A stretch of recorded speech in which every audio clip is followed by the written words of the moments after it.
Hello সবাই, কেমন আছেন? এখানে এসে ভালো লাগছে। আজ শুক্রবার নয়, 30শে অক্টোবর, বৃহস্পতিবার। আশা করি আপনারা যেখানেই থাকুন না কেন আপনাদের দিনটি চমৎকার কাটছে। আমরা এখানে নিশ্চিতভাবে চমৎকার সময় কাটাচ্ছি। আপনাদেরকে ওইএসএ সাম্প্রতিক তথ্যাদি জানিয়ে দিই। আপাতত সেখানে নতুন কিছু নেই, তবে অনুগ্রহ করে প্রতিদিন সেখানে নজর রাখুন। আমরা অ্যাশের সাথে বিজয়ের দিকে এগিয়ে যাওয়ার জন্য আরও তথ্য সেখানেই পাবো। আমি আপনাদের জন্য অ্যাশের সাথে বিজয় সম্পর্কিত কিছু বিষয় নিয়ে এসেছি যা আপনারা ভাবতে পারেন। গত পপ আপের পর থেকে আমি সারা বছর ধরে এটাই করছি। আমি ওইএসএ দেখা পপ আপ এবং নতুন ওয়েবসাইট উভয়ের একটি সম্মিলিত বিশ্লেষণ করছি। গতকাল আমি আপনাদেরকে লক্ষ্য নির্ধারণের ক্ষেত্রে স্মার্ট শব্দটির গুরুত্ব সম্পর্কে বলেছিলাম, কিভাবে সেটিকে ভেঙে পুঙ্খানুপুঙ্খভাবে লক্ষ্য নির্ধারণ করা যায়। আশা করি সেটি আপনাদের সাহায্য করেছে। আজ আমি অ্যাশের সাথে বিজয় থেকে পুনরায় মনোযোগ নিয়ে কথা বলতে চাই। এটি রাইজ এবং রিসেট অ্যান্ড রিফোকাসের অংশ, যা অ্যাশের সাথে বিজয়ের মূল বিষয়। আজ আমি পুনরায় মনোযোগের উপর জোর দিতে চাই, তবে আরও নির্দিষ্টভাবে আমরা কিভাবে পুনরায় মনোযোগ দেব তার উপর। আমার মনে হয় অ্যাশের সাথে বিজয়ের দিকে এগিয়ে যাওয়ার ক্ষেত্রে এখন সুনির্দিষ্ট হওয়াটা দীর্ঘমেয়াদে অনেক বড় সুফল দেবে। অতীতে আমরা সবাইকে খুশি করার চেষ্টা করতাম। আমরা প্রায় নিশ্চিত করার চেষ্টা করেছি যে আমরা সবাইকে খুশি রাখছি, সবার জন্য আমাদের সেরাটা করছি, যাতে সবাই বুঝতে পারে যে আমরা সবার জন্য সেরাটা করছি। কিন্তু আমি দৃঢ়ভাবে বিশ্বাস করি যে এই মুহূর্তে আমাদের সিইও যে পুনরায় মনোযোগ এবং রিসিট নিয়ে কথা বলছেন, তার অংশ হিসেবে আমাদের শক্তি এবং আমরা যা করতে যাচ্ছি সে সম্পর্কে আর সুনির্দিষ্ট হতে হবে। আমি এসব বিষয়ে আলোচনা করতে চাই কারণ আমার মনে হয় এটি অনেক লোককে সিদ্ধান্ত নিতে সাহায্য করবে এবং তাদের মনোযোগ কিছু নির্দিষ্ট ক্ষেত্রে কেন্দ্রীভূত হতে সাহায্য করবে, যাতে তারা তাদের সময় নষ্ট না করে। সময় সম্ভবত আমাদের সবার কাছে সবচেয়ে মূল্যবান সম্পদ। এটি বিনামূল্যে কিন্তু অত্যন্ত মূল্যবান। প্রতিটি সেকেন্ড যা চলে যায় তা আমরা আর ফিরে পাই না, তাই এই সময়কে কাজে লাগানো অত্যন্ত গুরুত্বপূর্ণ। অর্থের চেয়েও সময়ই মূল জিনিস, যাকে আমাদের লালন করতে হবে। আমাদের বুঝতে হবে এটি কিভাবে কাজ করে, আর এখানে একটি সুনির্দিষ্ট উপায় পুনরায় মনোযোগ দেওয়া আপনাকে আপনার সময় ব্যবস্থাপনায় সহায়তা করবে। আজ আমি আপনাদের সাথে এই বিষয়ে কথা বলতে চাই। তাহলে চলুন ওয়েবসাইটে পুনরায় মনোযোগ এবং এটি কি বলছে সেটা একটু দেখি। এটি বলছে আপনার শক্তি অনেক দিকে ছড়িয়ে না দিয়ে আপনার সময়, মনোযোগ এবং মেধা সবচেয়ে গুরুত্বপূর্ণ বিষয়গুলির দিকে পরিচালিত করতে শিখুন। এটি লক্ষ্য এবং অন্যান্য সবকিছুর অংশ। স্পষ্টতই সত্যিকারের মনোযোগ একটি আতশকাচের মতো কাজ করে। এটি অতিরিক্ত প্রচেষ্টা ছাড়াই শক্তিকে কেন্দ্রীভূত করে, সাধারণ কাজগুলোকে অসাধারণ ফলাফলে রূপান্তরিত করে। এখানেই আপনার শক্তি কোথায় যাচ্ছে, আপনার মনোযোগ কোথায়, আপনার উদ্দেশ্য কী, এসবের পুনঃসংযোজন। যদি আপনি একটি নির্দিষ্ট উপায়, একটি নির্দিষ্ট লক্ষ্য অর্জনের জন্য এটিকে পুনরায় মনোযোগ দেন, তাহলে আপনি অসাধারণ ফলাফল পাবেন। রাইজ, রিসেট এবং রিফোকাসের এই চূড়ান্ত পদক্ষেপটি ব্যক্তিগত সফলতা ছাড়াও আপনার দৃষ্টিকে প্রসারিত করে। এটি আপনার নিজের লক্ষ্যগুলোকে, আপনার মঙ্গল, আপনার চারপাশের মানুষ এবং নিজেকে, আপনার পরিবার, সম্প্রদায় এবং অবশেষে বৃহত্তর বিশ্বের সঙ্গে ভারসাম্য বজায় রাখতে সাহায্য করে। যখন আপনি পরিবর্তন আনতে চান, তখন আপনার অর্জনগুলির গভীর অর্থ পায় এবং আপনার বিজয় কেবল আপনার থাকে না, এটি আসলে একটি ভাগ করা বিজয় হয়ে ওঠে। তাহলে পুনরায় মনোযোগ এবং সুনির্দিষ্ট হওয়া বলতে আসলে কি বোঝায়? এর অর্থ হলো একটি বিস্তৃত বা অস্পষ্ট লক্ষ্যের পরিবর্তে একটি স্পষ্ট, সংকীর্ণ এবং কার্যকর লক্ষ্যের দিকে আপনার মনোযোগ ইচ্ছাকৃতভাবে সরিয়ে নেওয়া। এই প্রশিক্ষণটি ব্যক্তিগত এবং প্রশাসনিক উভয় ক্ষেত্রেই উৎপাদনশীলতা, স্বচ্ছতা এবং যোগাযোগ উন্নত করার জন্য অপরিহার্য। এই ধরনের একটি বিষয় নিঃসন্দেহে আপনার সময় ব্যবস্থাপনাকে অনেক উন্নত করার উপায়। আপনি বিশেষভাবে বলতে পারেন, ঠিক আছে, আমি বসবো, আমি 1 ঘন্টা এই কাজটি করব, এবং আপনি যে মনোযোগ দিচ্ছেন সে সম্পর্কে খুব সুনির্দিষ্ট হবেন। স্পষ্টতই আপনি সেই নির্দিষ্ট ক্ষেত্রটিতে 100% মনোযোগ দেবেন যা আপনি দেখছেন। বিভ্রান্ত হওয়া খুব সহজ, এবং যখন আপনি পুনরায় মনোযোগ দেন, যখন আপনি আপনার কাজগুলিতে সুনির্দিষ্ট হন, তখন আপনি সেই সময় আরও অনেক কিছু করতে পারবেন। তাহলে আপনি কিভাবে পুনরায় মনোযোগ দেবেন? এতে আপনার মনোযোগকে বিভ্রান্তি থেকে দূরে সরিয়ে বর্তমান কাজ বা লক্ষ্যগুলিতে ফিরিয়ে আনার সচেতন পুনর্নির্দেশনা জড়িত। আপনাকে স্পষ্টতই নিজেকে একটি বিভ্রান্তি মুক্ত অঞ্চলে স্থাপন করতে হবে।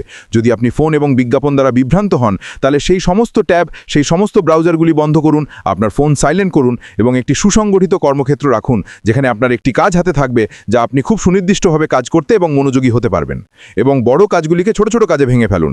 আমরা স্মার্ট প্রযুক্তি, স্মার্ট লক্ষ্যে অর্জনের জন্য স্মার্ট ব্যবহার করার অংশ হিসেবে এই বিষয়ে কথা বলেছি। বড় লক্ষ্যের ছোট ধাপ।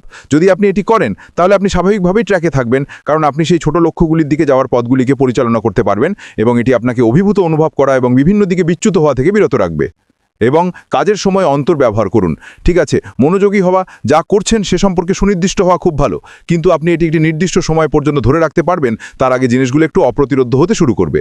তাই নিজেকে একটি নির্দিষ্ট সময় নির্ধারণ করুন এবং এর মধ্যে নিজেকে বিরতি দিন, যাতে আপনার মন না ভটকে যায়। ঠিক আছে, এবং নিশ্চিত করুন যে আপনি সেই বিরতিগুলি নিচ্ছেন, যাতে আপনি যখন ফিরে আসেন তখন আপনি আবার আপনার কাজটি ঠিকভাবে করতে পারেন। এবং এটি আপনাকে যে কোনো ক্লান্তি ভাঙতে দৃঢ়ভাবে সাহায্য করবে। আপনার ডেস্ক থেকে দূরে সরে যান, কিছু স্ট্রেচিং ব্যায়াম করুন, শ্বাস প্রশ্বাসের ব্যায়াম করুন, নিজের জন্য কিছু করুন, খাবার বা পানীয় তৈরি করুন ইত্যাদি।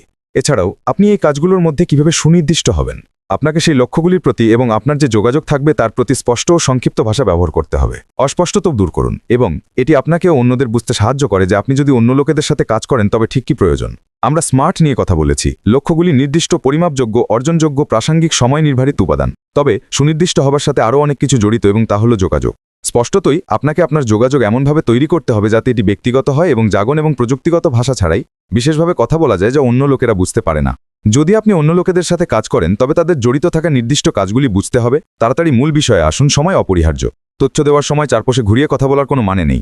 আপনার চিন্তাভাবনাগুলি যুক্তিযুক্তভাবে সংগঠিত করুন যাতে আপনি সেগুলিকে লিখতে পারেন, সেগুলিকে সেট করতে পারেন, বুলেট পয়েন্ট করতে পারেন, যাতে আপনি যা বলতে চাইছেন সে সম্পর্কে খুব সুনির্দিষ্ট হতে পারেন।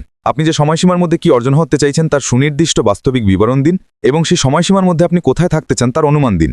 আবারও এটি অন্যান্য ব্যক্তিদের জন্য লক্ষ্য নির্ধারণ করবে যাদের সাথে আপনি কাজ করছেন, যাতে তারা আপনার সময়সীমার মধ্যেই সেগুলোর দিকে কাজ করতে পারেন। আর মনে রাখবেন, ভিজুয়ালও সবসময় সাহায্য করে। যদি আপনি এটি চিত্রিত করতে পারেন, যদি আপনি এটি লিখে রাখতে পারেন এবং বাকি সব করতে পারেন, তবে এটি আপনাকে যা করতে চাইছেন তা ব্যাখ্যা করতে সত্যি সাহায্য করে। তাই যদি লোকেরা আপনি যেভাবে দেখতে পাচ্ছেন সেভাবে দেখতে পারে, তবে এটি সেই সময়ের উপাদানটির অনেকটাই বাদ দিয়ে দেয়। এবং মনে রাখবেন, আপনি সেই নির্দিষ্ট লক্ষ্যগুলির যাত্রায় কোথায় আছেন তা নিশ্চিত করতে থাকুন।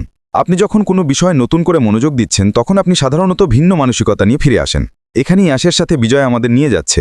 এখানেই আমরা নতুন করে মনোযোগ দেব। একই লক্ষ্য সেখানেই আছে, তাই না? সেটি পরিবর্তন হয়নি। বড়, সাহসী, সুন্দর, ভাগ করা স্বপ্ন সেটি সবসময়ই ছিল। কিন্তু আমরা নতুন করে মনোযোগ দিচ্ছি কারণ আমরা নতুন যানবাহনে আছি। আমরা নতুন করে মনোযোগ দিচ্ছি কারণ আমরা চূড়ান্ত স্বপ্নের দিকে ভিন্ন পথে যাচ্ছি। তাই আমাদের নিজেদেরও নতুন করে মনোযোগ দিতে হবে। তবে অ্যাশের সাথে বিজয়ের মাধ্যমে আমরা যা অর্জন করার চেষ্টা করছি সে সম্পর্কে আমাদের সুনির্দিষ্ট হতে হবে। আপনি সেখানে কেন আছেন? আপনার শেষ লক্ষ্য কি? আপনি কি অর্জন করতে চাইছেন? এখানেই নতুন করে মনোযোগ দেওয়া আসে। তবে সেই লক্ষ্যটি কি সে সম্পর্কেও আপনাকে সুনির্দিষ্ট হতে হবে যা আপনি অর্জন করতে চাইছেন। আমরা গতকাল এই বিষয়ে কথা বলেছিলাম, তাই না? আপনার মনে সেই লক্ষ্যটি থাকা কতটা গুরুত্বপূর্ণ, তবে সেগুলিকে ছোট ছোট অংশে ভেঙে ফেলাও গুরুত্বপূর্ণ যাতে আপনি এগিয়ে যাওয়ার সাথে সাথে অর্জনগুলি উদযাপন করতে পারেন। তাহলে আশের বিজয়ের মধ্যে আমরা কি দেখতে যাচ্ছি? আমার কোনো ধারণা নেই। আমি কেবল আমাদের কাছে থাকা তথ্যের ওপর ভিত্তি করে বলতে পারি। এবং আমাদের কাছে তথ্য আছে। আমাদের কাছে যে তথ্য আছে তা হলো ওয়েবসাইট।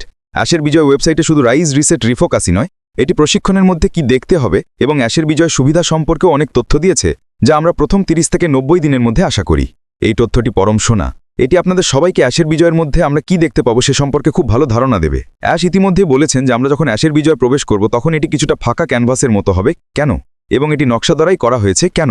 কারণ আমরা অ্যাশের বিজয় তৈরি করব যখন আমরা এর মধ্যে থাকব।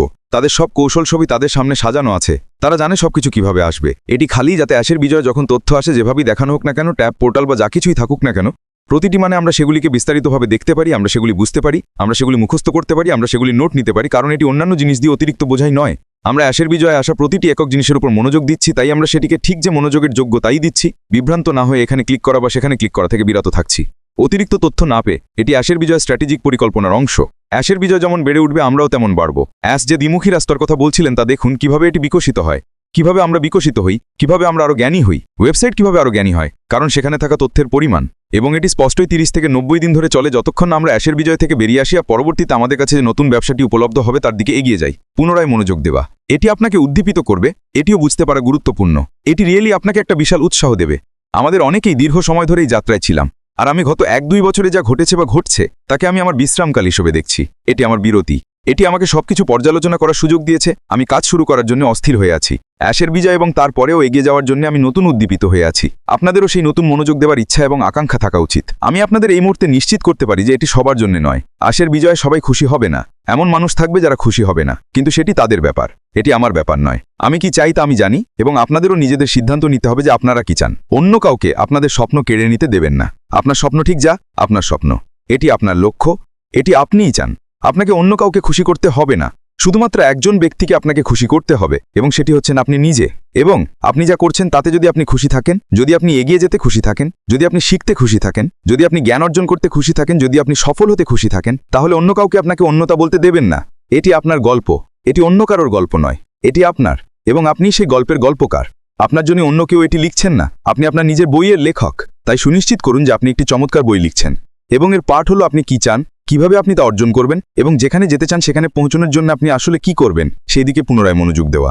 এখানে সবচাইতে বড় জিনিস তাই আপনার স্বপ্ন এবং লক্ষ্য অর্জন করার জন্য আপনি কি করতে প্রস্তুত। এটাই পার্থক্য তৈরি করবে। আপনি কতটা এটি চান। আমি অনেক বেশি চাই। আমি জানি না আপনারা কেমন, কিন্তু আমি এটি চাই এবং আমি নিজের এবং আমার স্ত্রীর এবং আমার আশেপাশে পরিবারের সফলতার জন্য যা যা প্রয়োজন আমি তা করতে প্রস্তুত। আমি এটা করতে চাই। এই কারণেই আমি মনোযোগী, পুনরায় মনোযোগী। এই কারণেই আমি স্ট্র্যাটেজিক্যালি নিশ্চিত করছি যে আমি সফল হওয়ার জন্য আমার ক্ষমতার মধ্যে সবকিছু করব। আমি আশা করি আপনাদেরও একই মনোভাব আছে, কারণ দীর্ঘমেয়াদী সফল হওয়ার জন্য আপনাদের এটাই প্রয়োজন। লোকেরা আপনার দিকে তাকিয়ে বলবে আপনি এটি কিভাবে করলেন, এবং আপনি তাদের আপনার গল্প বলতে পারবেন, যার কারণে আপনি ওখানে পৌঁছেছেন। এবং সেই গল্পের অংশ হলো ভালো মন্দ এবং কুৎসিত, এবং আপনি কিভাবে ভালো মন্দ এবং কুৎসিতের মধ্যে দিয়ে যান সেটাই আপনাকে সর্বাধিক সফলতার গল্প দেয়। আমাদের সবারই একটি গল্প আছে, এবং আমি পরে উচ্চস্বর এবং গল্পের সাথে সেটি বলতে চাই। আজ তাহলে আমার জন্য এটুকুই। আশা করি এটি আকর্ষণীয় ছিল। আবারও আগামীকাল আমি অন্য কিছু নিয়ে আসব, যদি অবশ্য কিছু আসে এবং আমি তা জানার সাথে সাথে আপনাদের কাছে নিয়ে আসব। ঠিক আছে, এর বাইরে আপনারা যেখানেই থাকুন না কেন একটা চমৎকার দিন কাটান, এবং আমি আগামীকাল আপনাদের সবার সাথে কথা বলবো। আমার পক্ষ থেকে এটুকুই। এখনো পর্যন্ত বিদায়। এরকম ভিডিও পেতে এখনই বিপন টেক জোন ইউটিউব চ্যানেলটি সাবস্ক্রাইব করে বেল আইকনটি চাপ দিয়ে রাখুন। আর অবশ্যই কমেন্টে জানাতে ভুলবেন না। ধন্যবাদ সাথে থাকার জন্য।